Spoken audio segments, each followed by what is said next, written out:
আমাদের অনেকের মনে ডাউট আছে যে এই যে ব্যক্তিটা ইনি জন্মগ্রহণ কত সালে করেন এবং কোথায় করেন। অনেকে কিন্তু আমরা এই জিনিসটা জানা নেই। আজকে সেই ডাউটটা আমরা ক্লিয়ার করে দেবো। ইনি হচ্ছেন খান স্যার। অনেকেই জেনে থাকবেন ইনি হচ্ছেন খান স্যার। ইনি জন্মগ্রহণ করেন 1993 সালে 12ই ডিসেম্বর উত্তরপ্রদেশে।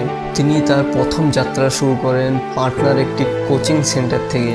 তার শিক্ষকতার যাত্রা শুরু করেন। সেখান থেকে ধীরে ধীরে তিনি বাচ্চাদেরকে পড়াতে শুরু করেন। কিন্তু কোভিড-19 সময় যখন তাকে তার কোচিং সেন্টার ছেড়ে বেরিয়ে আসতে হয়েছিল, সেই সময় তিনি খুব ভেঙে পড়েছিলেন। কিন্তু তিনি কখনো হাল ছাড়েননি। ধীরে ধীরে সে ইউটিউবে ভিডিও আপলোড করতে থাকে এবং একসময় এমন এক পর্যায়ে পৌঁছে যায় যেটা সে নিজেও কখনো কল্পনায় ভাবতে পারেন।